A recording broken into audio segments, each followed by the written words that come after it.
세 번째 발제, 탄핵 이후 기후에너지 정책에 대해서 녹색전환연구소 이유진 소장님 나오셔서 발제해 주시겠습니다. 우리 박수로 환영하겠습니다.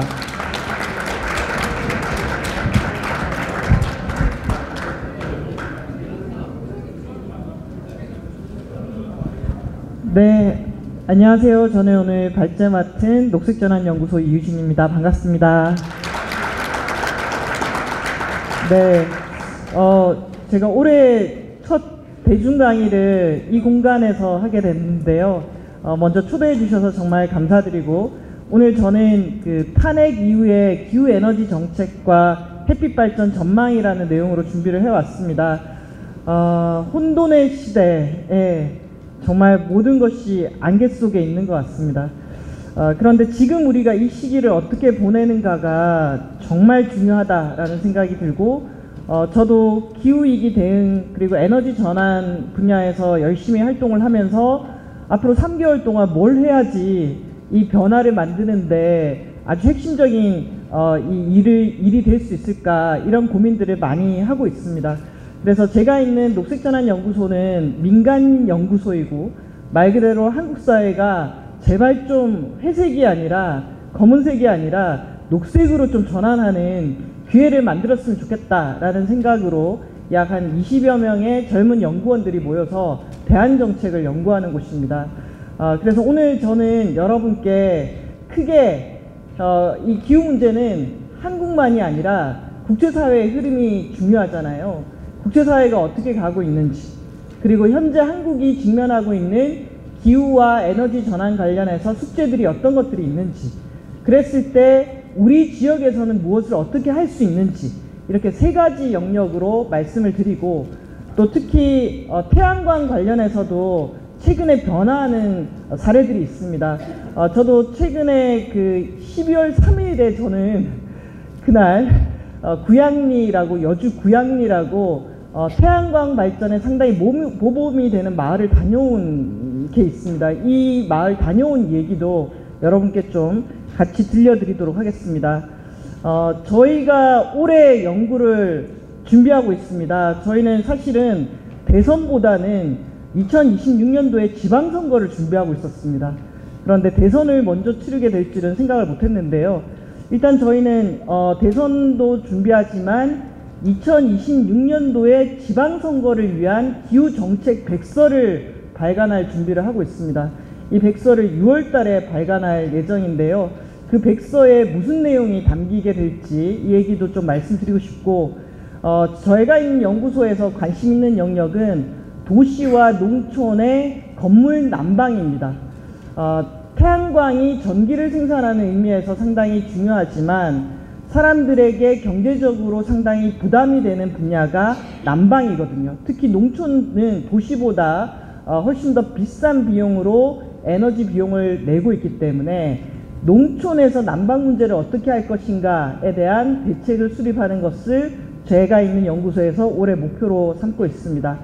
그리고 지역의 녹색 일자리 활성화 방안 논의를 준비하고 있는데, 올해는 저희가 기후와 돌봄을 키워드로 하는 녹색 일자리 연구를 해볼 예정입니다. 저희 연구소가 서울에 있지만 저도 그렇고 지역의 전환에 대한 상당히 관심이 많습니다. 어떻게 하면 지역에서도 기후와 에너지 정책, 그리고 특히 고령화라든지 인구가 훨씬 더 빠르게 감소하고 인프라가 취약해지는 지역에서는 어떤 대안을 찾을 수 있을지, 여기에 대한 관심을 가지고 앞으로 연구를 하려고 합니다. 오늘 제가 4가지 파트로 말씀을 드릴 거고, 가장 최신의 내용으로 업데이트를 해왔습니다. 조금 어려운 수치가 있을 수는 있지만 그냥 감으로 이렇게 좀 빠르게 좀 넘어가도록 하겠습니다. 첫 번째는 에그플레이션입니다. 제가 15년 전에 기후변화 관련해서 강의를 할 때는 너무 어려웠습니다. 왜냐하면 이 강의를 들으시는 분들이 공감을 거의 못 하시더라고요. 기후변화가 뭐가 그렇게 심각하냐, 이런 얘기를 하셨는데, 요즘은 기후변화 얘기를 하면은 너무 심각한 거 알겠으니까 어떻게 하면 되냐라고 얘기를 하시고, 특히 밥상의 물가가 달라졌습니다. 밥상에 올라오는 이 농산물의 가격도 달라졌고 질도 달라지고 있습니다. 저는 향후 2, 3년 사이에 기후변화와 먹거리, 식량 문제가 상당히 심각하게 대두될 거라고 생각하고 이 부분이 한국이 또 엄청나게 비어있는 부분이기도 합니다. 어쨌든 기후위기가 농업에 직격으로 영향을 주고 있고 그것은 이미 모든 사람이 체감할 정도가 됐다라는 거고요. 요즘에 트럼프가 다시 당선이 되고 난 다음에 파리 협정 탈퇴하고 기후변화에 대한 부정론이 막 확산되고 있고 석유, 가스 다 채굴하고 이런 분위기를 만들어내고 있는데 약간 2018년도가 좀 그립긴 합니다. 이때 1.5도씨 특별보고서가 나오면서 지구평균기온 상승을 1.5도씨에서 어떻게든 막아야 된다. 그러려면은 2050년 이전에 화석에너지를 안 쓰는 세계를 만들어야 된다. 라고 보고서가 나오고 이 보고서의 즈음에서 그레타 툰베리가 2019년도에 타임지가 선정한 올해의 인물이 됐습니다. 툰베리가 트럼프를 쫙 째려보는 모습이 많은 사람들에게 회자되기도 하고 했었는데요. 지금은 그때하고는 좀 완전히 다른 다시 트럼프가 돌아온 세상이 되었습니다. 여러분은 어떻게 느끼시나요? 저는 이 분야에서 이제 활동을 저도 한 25년 정도를 했는데 25년 정도를 하면서 가장 좀 기억에 남고 그리고 2018년도의 IPCC 보고서와 툰베리가 인류의 기후위기 대응을 이렇게 앞당겼구나 라는 것을 지금도 계속 생각하고 있습니다. 그리고 툰베리와 그때 당시에 사람들이 시위에 나가면서 앞당긴 이 노력들이 트럼프가 다시 돌아왔지만 이전으로 완전히 돌이키지는 못할 거라는 저는 좀 자신감 같은 게 있습니다. 트럼프가 돌아왔지만 이미 우리가 이 한 번의 각성을 통해서 만들어 놓은 지난 5년간의 노력이 있기 때문에 트럼프가 무의로 돌이킬 수 없다라고 저는 생각을 합니다. 그 근거에 대해서도 좀 말씀을 드리도록 하겠습니다. 어쨌든 2018년도에 IPCC 보고서의 핵심적인 내용은 지구평균기온이 계속 오르고 있다. 그런데 오늘도 우리가 배출한 온실가스 때문에 지구평균기온은 오르겠지만 이 오르는 추세를 어떻게든 1.5도씨에서 막아야 된다. 1.5도씨에서 막기 위한 방법은 인간의 배출량을 줄이는 수밖에 없다. 줄이는 건 당연한데 어느 정도까지 줄여야 되느냐라고 했을 때 이 그래프가 나옵니다. 어느 정도까지 줄이느냐? 인류가 배출하는 이산화탄소 배출량을 2050년도에는 제로가 되도록 배출 제로가 될 때까지 줄여야 된다라는 게 이때의 이 논의였습니다. 여러분 보시면은 이 배출량이 이렇게 전 세계가 늘려왔는데 이걸 0으로 수렴한다라는 게 정말 어마어마한 일 아닙니까? 저는 이거 보고 그 생각했어요. 한국 사회는 이걸 결심하는데 10년이 걸릴 거다. 그런데 2018년도에 그 전 세계적인 분위기 그리고 중국이 우리보다 먼저 탄소 중립을 선언하고 일본이 먼저 선언을 하고 이런 분위기 속에서 전 세계 150개 국가가 실제로 어떻게 이걸 구현할지는 모르겠지만 요걸 하겠다라고 선언을 하게 됩니다. 그래서 우리나라도 2020년에 한국도 탄소 중립하겠다라고 선언을 하게 됩니다. 그런데 이 탄소 중립이라는 게 얼마나 어마어마하게 어려운 거냐라고 했을 때 우리가 배출한 온실가스의 거의 70% 이상이 화석 에너지를 태울 때 나오는 CO2로 구성이 되어 있습니다. 그런데 우리는 오늘도 지금 우리가 이 공간에 있지만 화석 에너지 없이 못 삽니다. 보령, 태안 여기 다 석탄 발전소로 돌아가고 있잖아요. 여전히 우리나라에서 우리 지금 전기의 힘으로 난방도 하고 이 시설도 밝히고 있는데 여전히 우리가 사용하는 전력의 60%는 석탄 플러스 가스 발전에서 옵니다. 그러면 한국이 탄소 중립하겠다라는 것은 2050년경에 석탄 발전소도 가스 발전소도 제로가 된 사회를 살아야 된다라는 건데 정말 엄청난 목표라고 할 수가 있죠. 우리뿐만이 아닙니다. 전 세계가 사용하는 에너지의 77%가 화석 에너지입니다. 자, 이 그림을 보시면은 1800년대부터 2021년까지 우리 인간이 얼마만큼의 에너지 사용량을 늘려왔는지, 그리고 여기 보면 요게 석탄, 석유, 가스입니다. 석탄, 석유, 가스가 인간이 쓰는 에너지의 77%를 차지하고 있습니다. 그리고 이 에너지 소비량이 급격하게 늘어난 것은 언제부터죠?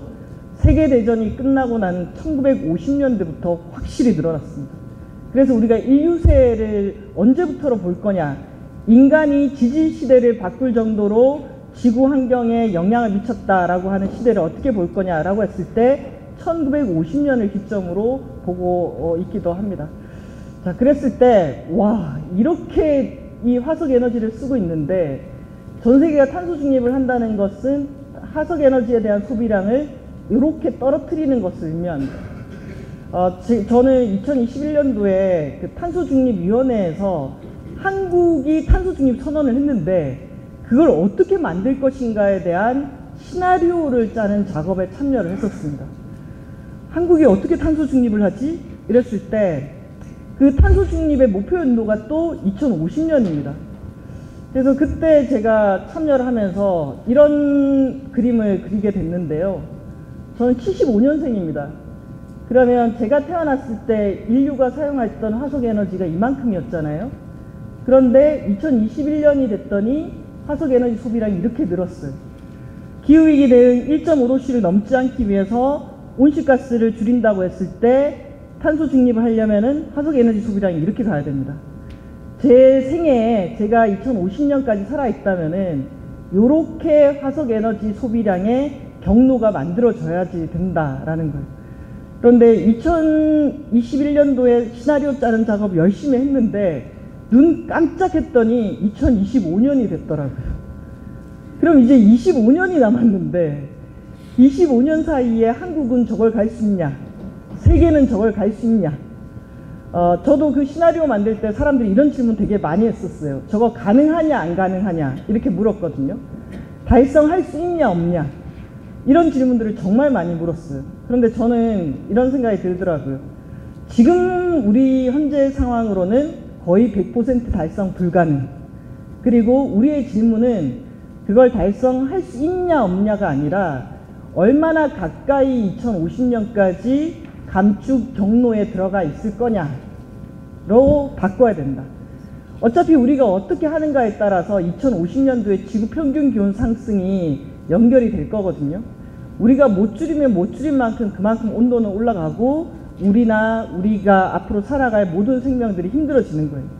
그래서 저 달성 가능하냐 안 하냐만 물어서는 안 된다라는 생각이 저는 들었습니다. 그런데 또 이게 또 얼마나 어려운 일이냐라고 한다면은 75년도에 우리나라에 등록된 차량 대수는 19만 대밖에 안 됐습니다. 그런데 여러분께서도 차를 운전하시거나 가지고 계시겠지만 2023년도에 우리나라의 자동차 등록세 대수는 2,587만 대입니다. 이게 상상이 가십니까? 이 2,587만 대라는 것은 우리나라 성인 2명 중에 1명이 차를 가지고 있다라는 겁니다. 그러면 교통 분야의 탄소 중립 시나리오를 짤 때 흔히 하는 얘기가 내연기관 차를 전기차로 바꾸면 된다라고 얘기하거든요. 그러면 이런 질문을 하는 거죠. 와, 2050년도에 한국의 탄소 중립을 만들기 위해서 2,587만 대를 다 전기차로 바꿀 수 있냐? 그러면 2,587만 대가 내연기관 차에서 전기차로 바뀌었으니까 그 전기는 어디서 어떻게 생산할 거냐? 이런 질문을 하게 되겠죠. 그래서 우리가 인간이 정말 사고를 어마무시한 사고를 쳤구나. 지구 평균 기온을 이렇게 올리고 그렇게 우리가 올려놓고는 지금 죽겠다고 홍수에 가뭄에 산불에 난리를 치고 있잖아요. 근데 우리가 친 사고이기 때문에 우리가 해법을 찾아야 되는데 그동안 소비를 늘리고 풍요의 시대로 가는 것은 너무나 쉬웠지만 이걸 이렇게 꺾어내리는 것이 우리가 가능할 건가? 이걸 만들기 위해서 저는 정책하는 사람이기 때문에 정책도 만들고 전기차 만드는 사람들은 기술적인 대안들도 만들겠지만 결국 2,587만 대의 차량을 다 전기차로 바꿀 수 없기 때문에 어떻게 살아야 될 것이냐, 우리가 어떤 사회를 만들 것이냐, 여기에 대한 질문들도 같이 가야 될 것 같습니다. 어쨌든 전 세계 148개 국가가 탄소 중립을 하겠다라고 했습니다. 기업들도 매출액 상위 2,000개 기업 중에서 1,000개의 기업이 탄소 중립을 하겠다고 했고요. 그리고 이 각각의 국가들의 온실가스 배출량의 추이인데 정말 놀랍게도 배출량을 다 2050년도에 제로, 이건 중국의 경로인데요. 중국도 2060년도에 제로로 만들겠다라고 이렇게 각각의 국가 발표는 나오고 있습니다. 자, 이건 독일의 경로인데요. 독일은 끊임없이 줄여왔고 2045년도에 탄소 중립을 하겠다라고 되어 있습니다. 자, 이건 한국의 경로입니다. 우리나라는 그렇게 줄이지 못했습니다. 계속해서 우리나라는 늘어났고, 이런 늘어난 곳에서 줄여서 2050년도에는 중립을 하겠다라고 발표를 했습니다. 저는 이런 그래프를 보는 것도 처음에는 신기했습니다. 왜냐하면 배출량이 늘어날 텐데 거기서 얼마만큼 줄일게, 이 정도를 내기하다가 2018년도에 IPCC 보고서 나오고 툰베리가 막 탄소 중립해야 된다라고 얘기하고, 이걸 안 하려고 하는 어른들은 너무 부도덕한 거 아니냐라고 막 얘기를 하면서 뭔가 모멘텀이 만들어지더니 그 다음부터 각각의 국가들의 이 배출량 그래프가 2050년에 0을 향해서 가더라고요. 이게 좀 신기했습니다. 자, 그런데 제가 안타깝게 생각하는 건 이런 부분입니다. 이 정도로 온실가스 배출량을 줄이겠다라고 했을 때는 뭐가 바뀌어야 되죠? 사람들에게 온실가스를 줄이는 에너지 절약을 실천하라고 하는 것만으로는 택도 없는 일입니다. 저 정도를 줄이겠다는 것은 국가의 산업을 바꾸고 에너지 시스템을 바꾸고 국가의 경제 시스템을 바꾸고 사람들이 일을 하는 일자리를 바꾼다라는 것을 의미합니다. 저 정도를 줄이려면은 우리나라 환경부처럼 여러분 코드 뽑으세요, 텀블러 쓰세요, 아껴 쓰세요, 이렇게 캠페인 하는 게 아니라 국가가 나서 가지고 정책을 만들고 지원 제도를 만들고 주도해서 화석 에너지에 대해서는 자제시키고 태양광이나 풍력은 증진시키고, 이렇게 크게 사람을 키우고 재정을 투입하고 제도를 만들어서 바꾸는 겁니다. 제가 지난 한 4년 동안 열심히 각각의 나라들이 어떤 일들을 해왔는지 봤는데요. 이 나라들은 적어도 많이 움직였습니다. 많이 움직였고, 미국에서는 바이든이 인플레이션 감축법을, EU는 그린딜을, 중국은 시진핑의 쌍탄소 정책을, 일본은 녹색전환 정책을, 국가가 주도해서 산업전환과 재생에너지 확대를 위해서 돈을 쏟아붓고 제도를 만들었습니다. 그것을 2019년부터 시작해서 2024년까지 한 거죠. 그리고 난 다음에 지난해가 전 세계 선거의 해였습니다. 트럼프가 다시 돌아왔죠. 미국은 집행위원장이 계속 연임에 성공을 했습니다. 중국은 2012년도부터 시진핑이고, 일본은 총리가 바뀌었습니다. 자, 그러면서 정책의 일부 변화는 일어나고 있습니다. 예를 들면 트럼프가 돌아와서 들어오자마자 파리 협정 탈퇴하고 다시 미국의 에너지 혁명, 석유도 다 채굴하고 가스도 다 채굴하고 이런 발표를 막 했습니다. 그래서 지금 전 세계적으로 기후 문제가 후퇴했다, 탄식이 나오고 있습니다. 실제로 트럼프가 당선돼서 기후 문제에 안 좋아진 건 사실입니다.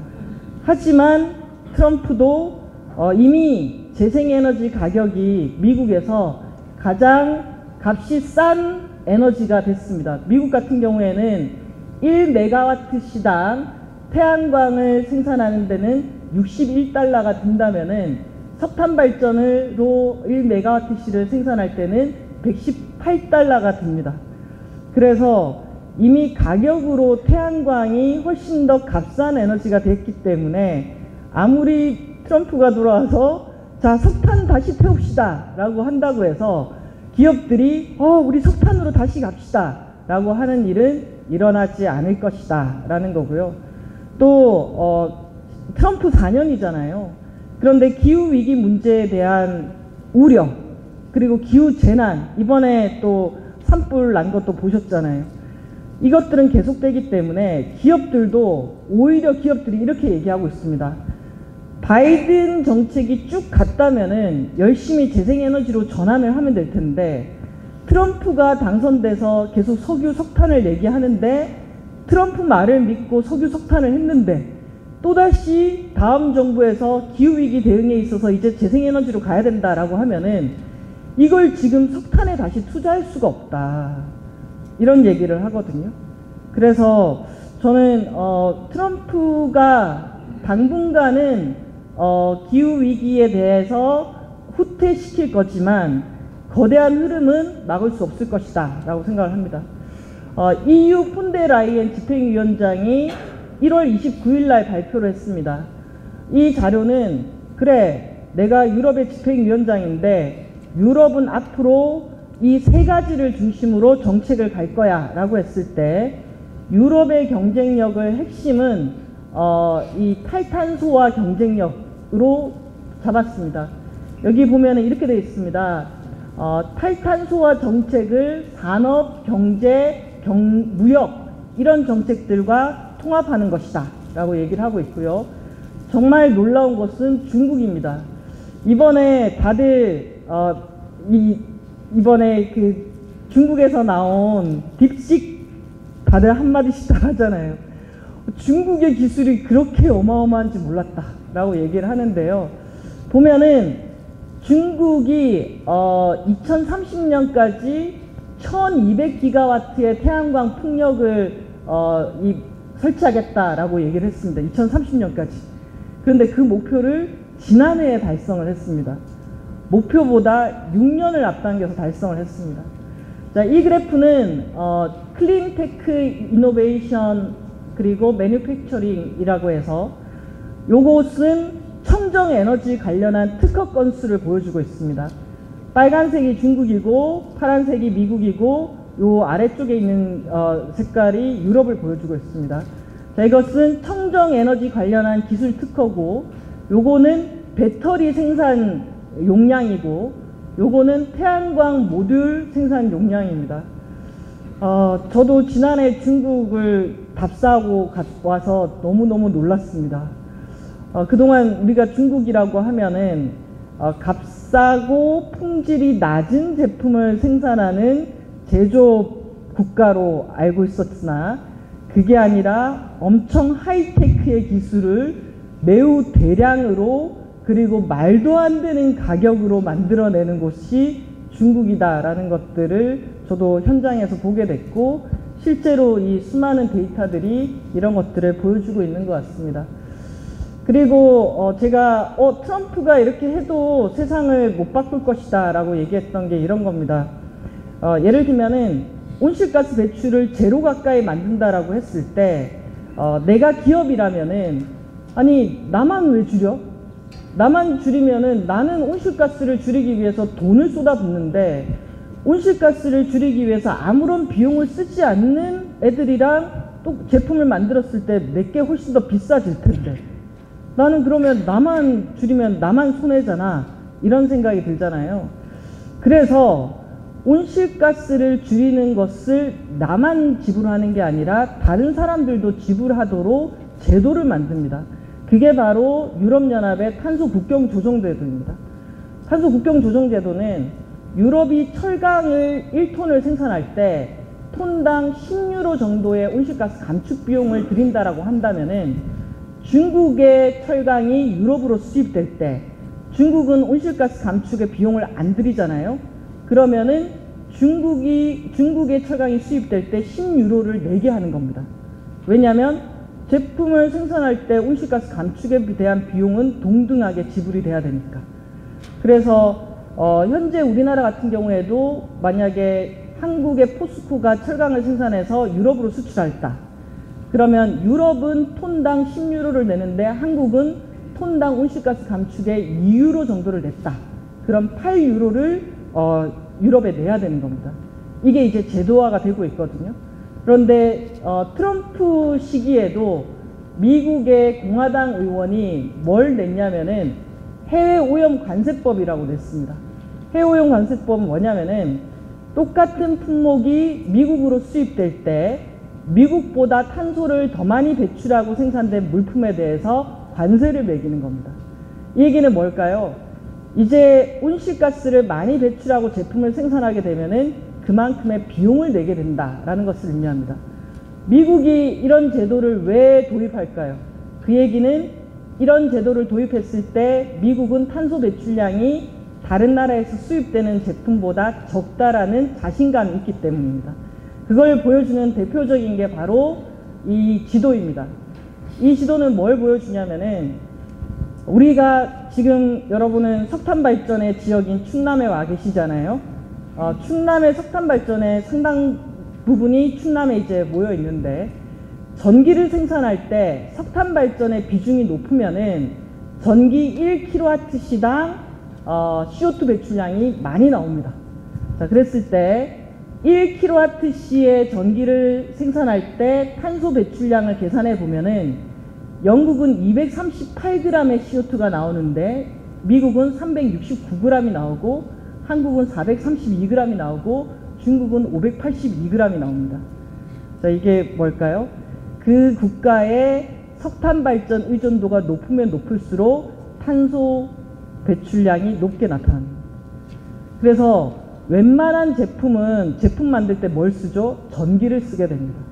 그래서 전기를 어떤 에너지로 만드는가가 결국 그 상품의 탄소 발자국으로 반영이 되고 그 탄소 발자국이 높게 나타나면은 세금, 관세를 물어야 되는 이런 시스템들이 구축되고 있다라는 거고요.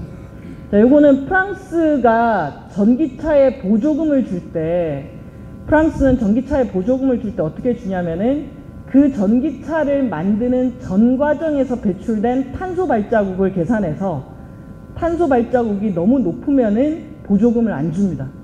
그럼 여러분 전기차의 탄소 발자국을 어떻게 계산할까요? 전기차에 들어가는 철강의 탄소 배출 개수, 알루미늄의 배출 개수, 배터리의 개수 이런 것들을 다 계산해 가지고 그 전기차를 생산하는데 배출된 탄소량을 측정합니다. 그리고 그 양이 많으면은 보조금을 안 주죠. 자, 요거는 전기만큼이나 요즘 문제가 되는 게 플라스틱입니다. 플라스틱. 지금 이대로 가면은 바다의 절반이 플라스틱으로 덮이겠네. 뭐 이런 걱정도 있지 않습니까? 그래서 플라스틱에 대한 규제가 강해지고 있습니다. 이 제품은 우리나라에서 샴푸 생산하는 업체인데요. 이 업체에 바코드가 있습니다. 그 바코드를 딱 찍으면 뭐가 나오냐면은 이 샴푸를 만드는데 얼마만큼의 탄소가 배출됐는지를 이렇게 수치로 보여줍니다. 제조할 때, 포장할 때, 운송할 때, 폐기할 때 배출된 탄소 배출량을 보여주고 있습니다. 저도 이거 보고 알았습니다. 와우, 샴푸 만들 때 샴푸에 들어가는 내용물보다 이 포장 용기가 배출량의 50%를 차지하고 있구나. 포장이 되게 배출량을 많이 차지하고 있구나. 이런 것들을 알게 됐거든요. 그래서 이런 것들을 왜 표기를 할까요? 사람이 그냥 착해서 나는 재활용 잘할 거야. 이게 아니라 뭐 재활용을 하거나 재순환을 하려면은 사람들이 규제를 받거나 인센티브가 있거나 이제는 그냥 플라스틱을 새로 쓰지 않고 리사이클링 된 것을 의무적으로 쓰도록 제도를 만들고 있기 때문에 지금 뭘 이렇게 샴푸 하나까지 탄소 발자국을 계산하고 그래 라고 하겠지만 점점 이런 상황으로 세상이 변하고 있는 것 같습니다. 그래서 저는 지난 한 4, 5년 동안 세상이 이렇게 많이 바뀌었고 세상이 노력은 했지만 문제는 그 사이에 지구 평균 기온은 더 올랐다. 그리고 전 세계의 배출량은 그렇게 탄소 중립을 얘기를 했지만 코로나 때 좀 줄어들었다가 다시 늘어났다. 현재 상태로 계속 가게 된다면은 지구 평균 기온은 2100년 경에는 3.1도씨까지 상승한다. 결국 우리가 이런 노력을 멈출 수 없는 상황이다라고 할 수가 있습니다. 자, 국내 전망을 한번 보도록 하겠습니다. 원래 저는 우리가 이렇게 선거를 많이 치르는지 몰랐습니다만은 원래는 저희가 2027년 대선이었습니다. 근데 2027년 대선이 아마도 올해 그리고 내년이 지방선거고 2028년이 총선이 있고 2030년에 어떻게 하다 보니까 대선과 지방선거를 같이 치르게 됩니다. 기후 문제를 고민하는 사람으로서는 와우, 우리한테 시간이 별로 없는데 2030년 이전에 정말 기후 문제를 그래도 국가가 다뤄야 될 책임이라고 여기는 정부가 들어서서 실제 우리도 다른 나라들은 그나마 노력이라도 하는데 우리는 완전히 지금 거의 멈춰 있는 노력을 다시 시작하도록 만들어야 되는데 이게 요즘 제가 고민하는 부분이고요. 그랬을 때 올해는 2035년 NDC 11차 전력수급 기본계획 온실가스 배출권 거래제 여튼 올해 너무너무 많은 에너지 관련한 정책들을 결정해야 되는 상황입니다. 그리고 여기 보시면은 우리가 에너지 전환도 중요하지만 이 전환의 과정에서 충격받는 지역들이 있습니다. 보시면은 2025년도에 태안 1, 2호기, 2026년도에 삼천포 3, 4호기, 하동 1호기, 보령 5, 6호기 발전소가 문을 닫습니다. 여기 보령도 발전소 2개 문 닫고 난 다음에 안 그래도 줄어드는 인구 감소 추세가 더 가파르게 줄어들었습니다. 그러면 석탄 발전소 빠지고 난 다음에 그 지역은 어떻게 할 것인가에 대한 대책, 해야 될 일들이 너무나 많다라는 거고요. 그 속에서 지금 우리가 이 경로로 가야 되는데 현재 우리나라가 여기까지 줄어들어야 되는데 사실은 최근 나온 자료들을 보면은 온실가스 감축을 거의 제대로 하고 있지 못한 상황입니다. 그리고 지난해 기후소송 청소년들이 한국이 정부가 온실가스 감축을 제대로 하지 않아서 우리의 기본권이 침해당하고 있다. 그런데 알고 봤더니 한국이 2030년까지 얼마 줄이겠다라는 목표는 있는데 31년에서 49년까지의 목표가 전혀 없다. 이거 위헌이다 라고 얘기해서 실제로 지난해 헌재가 요즘 바쁜 것 같습니다. 지난해 헌재가 그거 헌법 불합치 맞다. 그러면 2026년까지 한국은 31년에서 2050년까지 온실가스를 얼마만큼 줄일지 그걸 결정해라 라고 판결을 내렸습니다. 자, 그래서 올해 굵직굵직하게 온실가스 감축 목표도 새로 설정하고 31년에서 이 49년까지 감축 경로도 만들고 해야 될 일들이 많습니다. 그랬을 때 다른 나라들은 어느 정도로 하고 있는가를 보시게 되면은 영국은 90년 대비 50%를 줄였습니다. 그리고 2035년까지는 90년 대비 81%를 줄이겠다고 합니다. 여기서 보면은 재생에너지 비중도 중요한데요. 독일이 현재 재생에너지 비중이 62%입니다. 영국이 41%, 프랑스가 35에서 30%고 한국이 9%입니다. 우리나라 지금 OECD 국가 중에 재생에너지 비중이 거의 꼴찌다라고 보시면 될 것 같습니다. 자, 이게 현재 우리나라의 전기가 어떻게 만들어지고 있는가를 보여주고 있습니다. 보시면 석탄이 33, 그리고 가스가 27입니다. 이거 두 개 다 하면은 60이죠. 거기에 원전이 30% 정도라고 보시면 됩니다. 60 플러스 30, 90이죠. 거기에 이제 재생에너지가 8에서 9% 정도. 현재 2030년까지 재생에너지 비중을 21%로 하고 있습니다. 11차 전기분만 하더라도 할 말이 많지만 좀 넘어가면은 요게 이제 산업부가 2025년 주요 계획인데요. 핵심이 체코 원전 2기 본계약 체결하는 것과 동해 가스 어떻게든 차질 없이 추진하는 거, 그리고 원자력 발전소의 일감을 확대하는 거, 그리고 소형 모듈 원전 사업 강화를 위해서 지역별 센터를 착공하는 거. 그래서 이게 전 세계가 수요 절감과 재생에너지로 전환하는데 우리는 지난 3년 동안 계속해서 원전 중심으로, 그리고 재생가능 에너지는 오히려 3년 연속으로 떨어지다가 그나마 최근 3kW대를 회복을 했습니다. 기후든 에너지 전환 측면에서는 매우 심각한 상황이 한국에서 전개되고 있다라는 것들을 알 수가 있고요. 이건 넘어가도록 하겠습니다. 자, 그래서 이게 국제사회가 어떻게 움직이는지를 저희가 한 축으로 봤고, 그리고 한국이 사실은 지난 몇 년간은 한국의 재생에너지 사업자들이 뭔가 사업을 하기가 너무 어려운 환경들이 됐습니다. 특히 가장 좀 심각했던 게 태양광 관련한 수사가 너무나 광범위하게 진행이 됐다라는 거. 그리고 저도 요즘 강의 갈 때마다 깜짝깜짝 놀라는 것이 태양광에 대한 적개심이 상당히 높아졌습니다. 특히 제가 매번 강의 때마다 빠지지 않고 듣는 질문이 뭐였냐면은 태양광이 오래되면 그것을 폐기 처분하는 태양광 폐기물을 어떻게 할 거냐라는 질문들을 저는 상당히 많이 받았습니다. 그래서 생각해보면 모든 인간이 만들어낸 구조물들은 폐기물로 처리가 됩니다.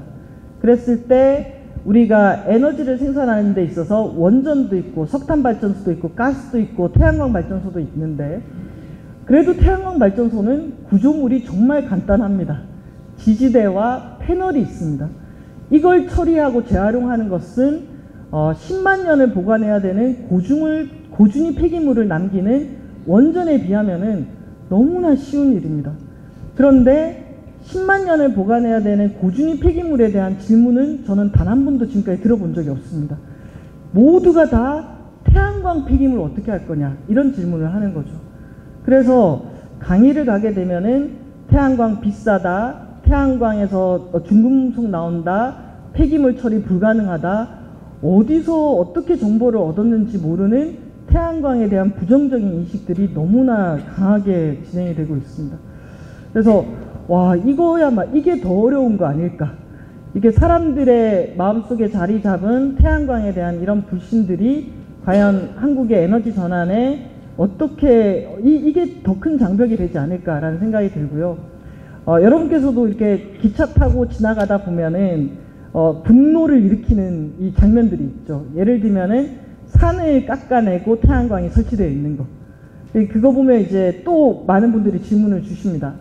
어떻게 산을 깎아내고 태양광을 저렇게 설치하가 있어? 나는 반대세.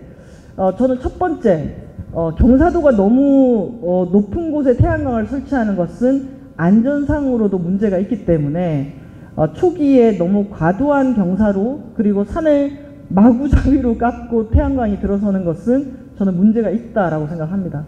그런데 우리가 이런 측면들이 있습니다. 보통의 일반 사람들이 저처럼 찾아다니는 사람이 아니고서는 평생을 가더라도 원자력 발전소라든지 석탄 발전소라든지 이런 것들을 눈에 볼 일이 별로 없습니다. 왜냐하면 멀리 외딴 곳에 떨어져 있기 때문이죠. 그런데 태양광은 그 지역에서 직접 생산해서 쓸 수 있기 때문에 눈에 엄청 잘 보입니다. 산을 깎고 들어선 태양광도 보이고, 풍력발전기 돌아가야 되는데 멈춰 있는 것도 보이고, 그래서 그 발전 설비가 실제로 환경에 주는 영향보다 훨씬 더 과도하게 우리는 시각적인 정보로서 그 환경성이라든지 파괴에 대해서 더 집중하게 되는 겁니다. 근데 실제로 원전이나 석탄 발전이나 가스 발전이 미치는 영향이 또 만만치 않잖아요. 그래서 여러 측면들을 우리가 좀 같이 봐야 되지 않을까 싶은데요. 일단 시간이 다 됐네요. 제가 시간 안배를 잘못했는데 요걸 보여드리겠습니다. 자, 지난 5년 사이에 전 세계 태양광 발전이 늘어나고 가격이 떨어진 겁니다. 태양광 발전은 가변성이 이렇게 변동성이 있기 때문에 그걸 저장해야 되는데요. 배터리의 성능이 좋아진 것과 또 배터리 가격이 떨어진 추이입니다. 이미 지난 한 4, 5년 사이에 많은 변화가 일어났습니다. 전 세계적으로 청정 에너지에 대한 투자액이 석탄이나 화력발전소에 대한 투자액보다 훨씬 더 늘어났고요. 지금 중국에서는 새로 판매되는 차량의 54%가 전기차입니다. 그렇게 판이 바뀌는 변화들이 일어나고 있고, 그 속에서 우리가 머릿속에 좀 넣어야 될 것은 아까 제가 탄소중립 사회라고 얘기했는데요. 탄소중립 사회는 화석에너지를 쓰지 않는 거잖아요. 어떻게 화석에너지가 77%라고 하면서 그걸 안 쓰는 사회가 가능하다고 얘기하는 거지? 라고 궁금하실 텐데, 화석에너지 대신에 모든 것은 전기로 바뀌게 됩니다. 전기로 바뀌다 보니까 전력 생산에 대한 수요가 늘어나는데, 그 전력을 석탄이나 가스가 아닌 주요하게는 태양광이나 풍력으로 완전히 전환을 해야 됩니다. 태양광이나 풍력으로 전환을 하려면 그만큼의 공간이 필요하겠죠. 이 공간은 우리나라 같은 경우에는 상당히 큰 갈등 요인이 됩니다. 그래서 이전에 지역의 동의 없이 마구잡이로 들어간 태양광 때문에 지역의 반대 여론이 상당히 높습니다. 그런데 정말 우리가 화석에너지 없이 에너지 전환을 하려면은 결국 지역에 만들어지는 재생에너지가 그 지역의 경제라든지 일자리라든지 사람들의 소득과 연결되도록 설계하는 것들이 상당히 중요합니다. 그런 것들이 보완이 돼야 되는 부분이고, 또 한편으로 태양광은 낮에만 전기를 만들고 풍력은 바람이 불어야 되기 때문에 이게 상당히 변동성이 큰 에너지입니다. 그래서 이 변동성이 큰 에너지를 보완하기 위해서는 생산만 중요한 게 아니라 소비자들의 역할이 중요하고, 저장장치로 연결한다든지 가상발전이라든지 전기를 가스로 전환하고, 전기 자동차에 저장된 이 전기도 그리드에 연결하고, 또 전기를 열로 전환하는 다양한 기술들이 필요합니다. 사실은 이런 기술들이 또 새로운 일자리나 지역 경제랑 연결되도록 하는 것이 상당히 중요하고요. 예전처럼 큰 발전소에서 우리가 전기를 받아서 쓰는 입장이었다면은 이제는 저장장치도 있고, 전기차에서도 전력망으로 들어가기도 하고, 태양광이 우리 지역에 설치되기도 하고, 풍력발전이 설치되기도 하고, 이런 방식으로 에너지 시스템이 완전히 바뀌는 것을 의미합니다. 실제로 영국이라든지 미국이라든지 이런 곳에서 요즘 테슬라 이 VPP 형태로 다양한 실험들이 이루어지고 있습니다. 이 실험들은 그냥 태양광 발전기를 딱 설치해서 거기서 사용한 전기를 내가 일방적으로 쓰는 것만이 아니라, 전기를 사람들이 많이 사용할 때는 이제 전기를 많이 사용하기 때문에 전기 가격이 높고, 전기를 사람들이 적게 사용할 때는 전기 가격이 또 낮고, 그래서 이 가격에 따라서 사람들이 어떤 시점에 전기를 쓰는 것이 재생에너지로 전기를 생산하면서도 전력망을 안정하게 유지할 수 있는 방법인지, 이런 것들에 대한 기술들이 지역 단위로 들어오게 된다라고 볼 수가 있습니다. 이런 다양한 도시들의 사례들이 있고요. 또 재생에너지가 많이 들어오기 때문에 이거는 우리나라의 날씨라든지 이런 데이터를 기반으로 다음날 이 날씨에 이 정도 바람이 불면은 태양광이 전기를 얼마만큼 생산하고 풍력이 전기를 얼마만큼 생산하는지를 미리 예측해서 태양광이나 풍력이 변동성이 있음에도 불구하고 전력망을 안정하게 유지할 수 있도록 만들어주는 이런 시스템 같은 것들도 만들어져 있습니다. 그래서 우리나라는 태양광 안 된대, 우리나라 태양광 비싸대, 우리나라는 해상풍력 안 된대, 이렇게 안 된다는 얘기만 할 것이 아니라 실제로 우리 지역에 어느 정도가 가능한지, 지붕 위에는 얼마만큼 설치가 가능한지, 지붕 위에 설치를 했을 때 수익 조건은 어떻게 나는지, 이런 것들에 대한 정보를 좀 더 명확하게 공개하고 우리도 재생에너지를 기반으로 하는 사회로 만들어 가야겠다라는 생각이 듭니다. 자, 그랬을 때 저는 좀 변화의 흐름이라는 게 있는데요. 보면은 지난해 산업용 전기요금이 9.7%가 올랐습니다. 지금 현재 산업용 을 전기요금은 킬로와트 시당 182.7원입니다. 요 정도로 가격이 오르다 보니까 산업단지에서 공장 지붕 위에 태양광을 직접 설치해서 자가로 전기를 쓰는 것이 산업용 을 요금을 내고 전기를 쓰는 것보다 더 저렴해지는 상황들이 지금 발생하고 있습니다. 저도 뽑아봤더니 1메가와트 설치했을 때 투자비 회수하는 데 걸리는 시간이 자가 발전으로 자기가 직접 썼을 때도 5년이면 회수가 되더라고요. 그래서 보면은 이런 변화들 때문에 작년에 공장 부지에 설치한 태양광 용량이 역대 최대치를 기록했다가 되어 있고, 올해부터 산업단지 태양광의 신재생에너지 사업을 지원하는 지원제도도 열린다고 합니다. 그렇게 계산을 해보면 우리나라의 가정용 전기요금도 상당히 올랐습니다. 그러면 정부 보조금을 굳이 받지 않더라도 지금 거의 킬로와트 시당 100만원에서 120만원대이기 때문에 자기가 매달 내는 전기요금을 계산을 하고 이 설치비를 계산해 보면은 내 돈으로 태양광을 설치했을 때도 얼마 정도가 되면은 투자비를 회수할 수 있는지 계산이 나옵니다. 그리고 교회라든지 이런 공공 건물 같은 경우에도 최근에 전기요금에 대한 압박들이 있을 겁니다. 그래서 이제는 이전과 다르게 전기요금 상승으로 인해서 태양광을 설치했을 때의 경제성, 이런 부분들을 다시 한번 꼼꼼히 계산해 보신다면은 태양광 비싸, 태양광 안 돼, 이런 거하고는 좀 다른 경험들을 하실 수 있지 않을까라는 생각이 들었습니다. 그리고 이 시리즈는 저희도 같이 보게 될 텐데요. 제주 MBC가 열에너지 기획을 했습니다. 열에 대한 비용이 또 올라가고 있기 때문에 그랬을 때 각각의 사례들이 매우 잘 되어 있습니다. 어떻게 예를 들면은 도쿄도 같은 경우에는 신축 주택에 대해서는 태양광 발전을 의무화하고 있습니다.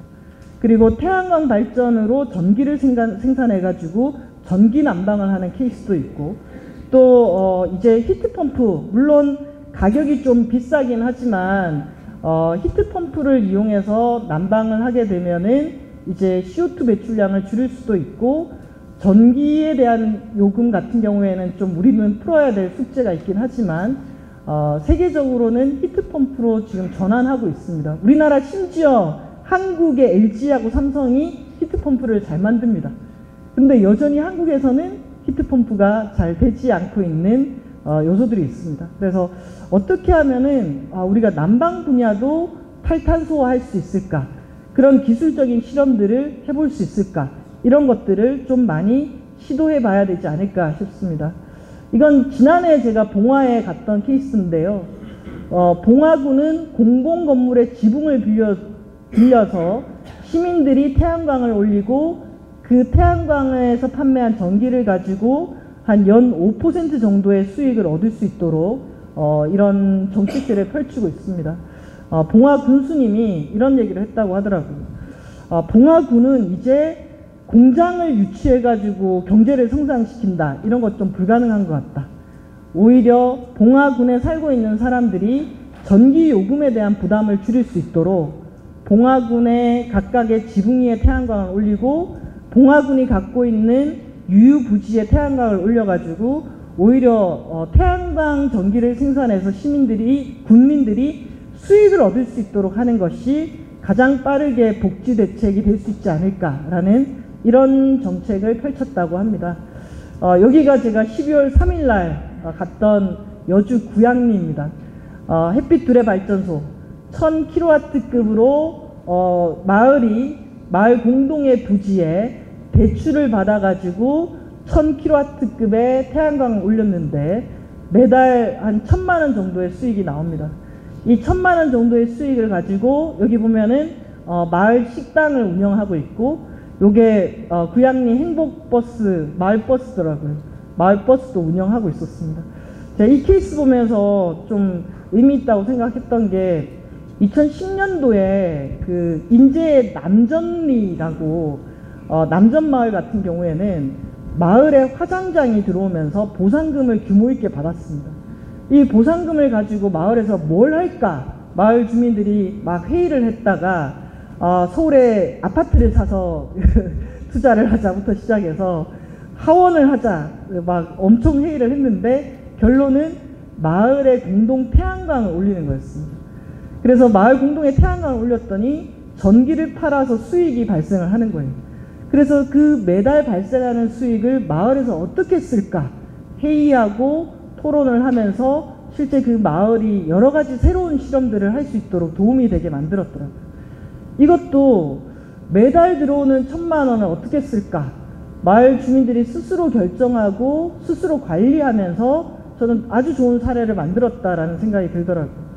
그러면은 농촌 지역에서도 1000kW급 정도를 올려가지고 이런 사업을 확장해 보는 것도 마을 공동체 차원에서 해볼 수 있는 좋은 사례가 되지 않을까라는 이런 생각이 들었습니다. 그래서 오늘 저는 좀 전체적으로 큰 세계의 흐름 그리고 그 속에서 우리가 올해 어떻게 해야 되는지 이런 얘기들도 드렸고 지역에서 태양광이 가지고 있는 가능성에 대해서도 좀 말씀을 드렸는데요. 저희는 기후위기 대응이 사람들에게 아끼고 절약하고 나의 욕망을 참고 물론 그런 측면도 있지만 기후위기 대응을 위해서 같이 노력을 하는 것이 결국 민생 대책이 될 수 있겠다라는 생각을 가지고 정책을 좀 찾고 있습니다. 아까 저희가 6월 달에 내 삶을 지키는 기후위기 대응 정책 100가지 이미 한국에서 하고 있는 좋은 정책 100가지를 찾아가지고 책으로 만들려고 합니다.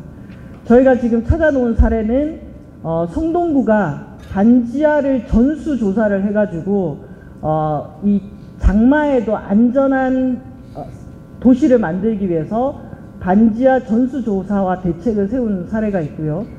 그리고 광명시가 노후주택을 체계적으로 단열 개선 사업을 할 수 있도록 지원하는 녹색 건축에 대한 지원 사업이 있습니다. 전주시가 지역에 에너지 센터를 만들고 시민들에게 에너지 전환에 대한 교육이라든지 건물 에너지 효율 사업에 대한 정보를 제공하고 있습니다. 홍성군이 가축 분뇨를 가지고 전기화를 하는 원천마을 에너지 자립마을 사업을 하고 있습니다. 괴산이 이 괴산에 풍부하게 많이 나는 나무를 가지고 난방 연료로 쓸 수 있도록 하는 프로젝트를 만들어서 성공적으로 진행하고 있습니다. 영암군이 영암군 안에 있는 기업들에게 재생에너지를 보급하기 위한 영암군 아리백 사업을 진행하고 있고요. 또 대덕에서는 우리수를 만드는데 100% 태양광으로 만든 우리수입니다. 요거는 100% 태양광으로 만든 들깨기름이고요. 그리고 요건 제주도에서 100% 태양광으로 만든 지구란 계란을 만들어서 팔고 있습니다. 앞으로 제주도에서 태양광으로 만든 감귤부터 시작해서 뭔가 먹거리를 생산하더라도 거기에 사용된 에너지를 태양광이라든지 재생가능 에너지로 만들기 위한 이런 노력들을 하는 시도들이 있습니다. 저희는 이번에 각각의 지자체가 갖고 있는 축구 구단에 들어가는 에너지를 100% 재생에너지로 해보면 어떨까 뭐 이런 제안이라든지 이런 시도들도 한번 해볼 만하다라고 생각합니다. 공공교통 상당히 중요한데요. 청송의 무료 버스부터 시작해서 강원도 양구군이 올해부터 요금 전면 무료를 내세웠습니다. 저는 농촌 지역의 이동복지, 공공교통 너무나 중요하다라는 생각이 들고 이렇게 어떻게 이 공공버스가 마을 지역에 활기를 불어넣었는지 이런 사례들도 한번 찾아보려고 합니다. 그래서 저희가 매번 한탄하기보다는 이 어려운 가운데서도 지역 곳곳에서 우리 지역에 이런 거 하고 있어. 이런 대안들 만들고 있어. 태양광이 이렇게 지역사회와 연결될 수 있구나. 이런 사례들을 잘 만들어서 이 100가지를 만들어 놓으면은 각각의 이 100가지를 보고 우리 지역에 우리는 이런 정책을 원해 라고 시민들이 먼저 우리가 원하는 정책들을 만들어 놓으면은 이 정책들을 다음 6월 달에, 내년 6월 달에 지역에서 출마하는 이 정치인들이 당연히 받을 수밖에 없는 그런 분위기. 우리에게 이렇게 많은 대안이 있어. 이 대안을 안 할 수 없도록 만드는 그런 분위기를 한번 만들어 보려고 합니다.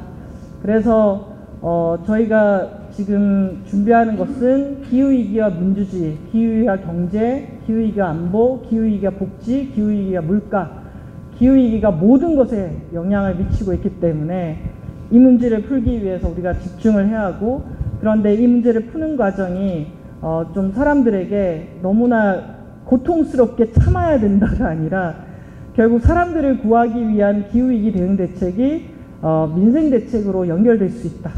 우리 삶을 지키면서도 에너지도 줄이고 온실가스도 줄일 수 있는 그런 영역에 우리가 갖고 있는 정부의 재정이라든지 시간이라든지 인력을 먼저 투입하자. 이런 내용으로 자료를 좀 잘 만들어 보려고 합니다.